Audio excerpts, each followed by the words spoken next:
It is the Lawn Gnome, and welcome to your May 2020 episode of Out of the Vault. If you are new to my channel, let me just say welcome. It is a pleasure to have you, and for all of you returning, I'm sure that you are always excited to talk about the wonderful world of Disney with me.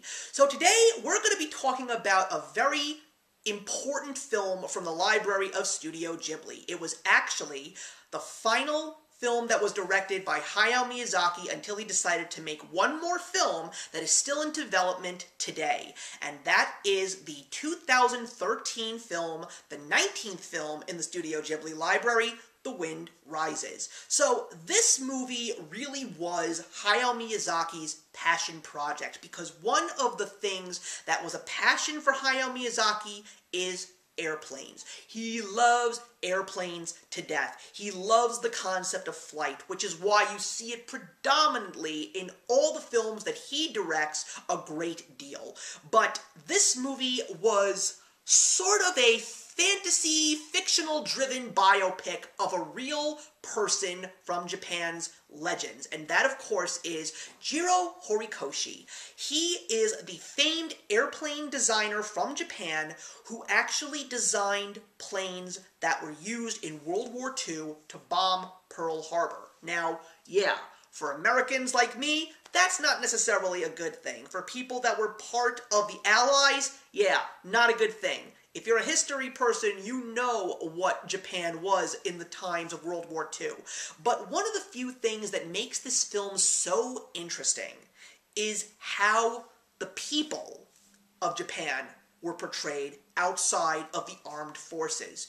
Jiro was just a boy that wanted to be an airplane designer like his idol, the Count Giovanni Caproni, who was the Italian aviation designer who gave us some of the most creative and innovative plane designs in the early 1900s.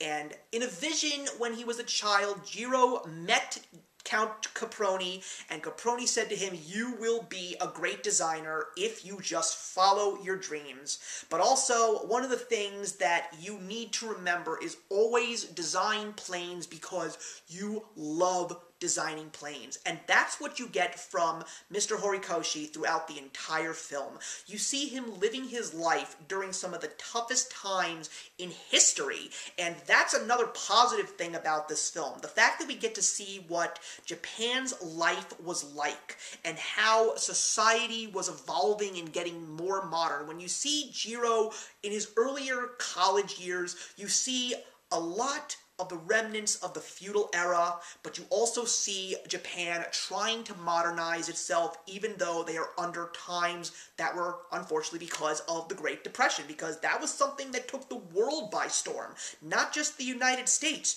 And Japan got hit even harder thanks to the 1923 Great Kanto earthquake, which basically decimated Tokyo.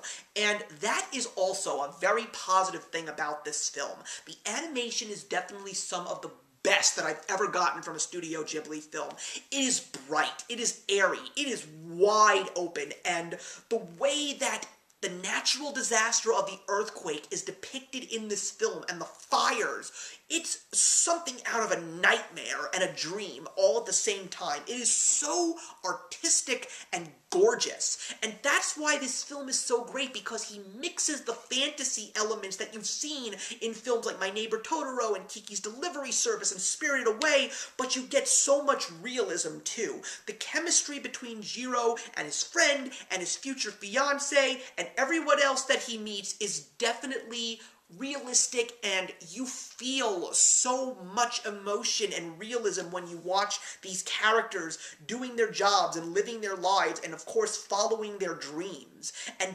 through this movie, you see Jiro just wanting to build a plane.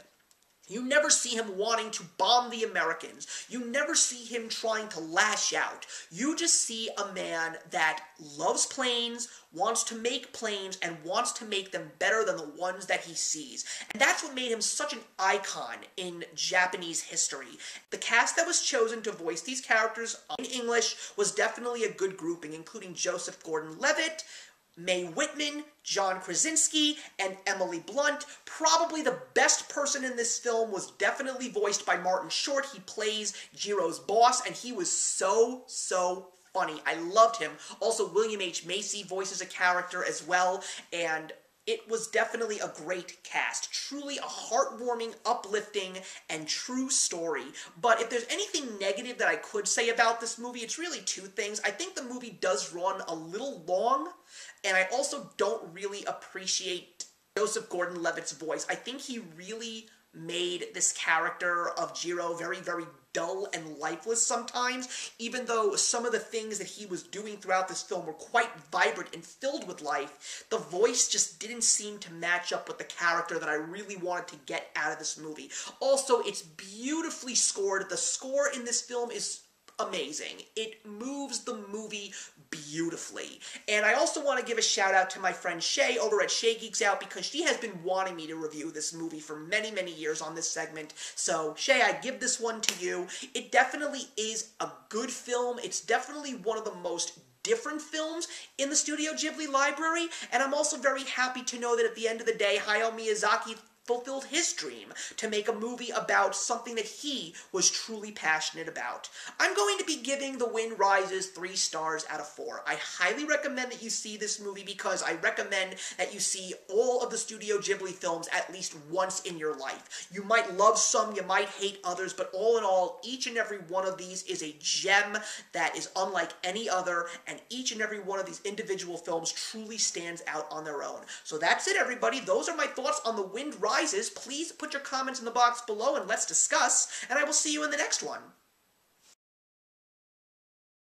Hey, thank you so much for stopping by my channel today. If you're new here and want to see more of what my channel has to offer, please click on the link to my last video, or hit that subscribe button to be kept up to date with all of my uploads. Content of all sorts is posted here quite often, so trust me, you do not want to fall behind. I will see you in the comments, and actions speak louder than words.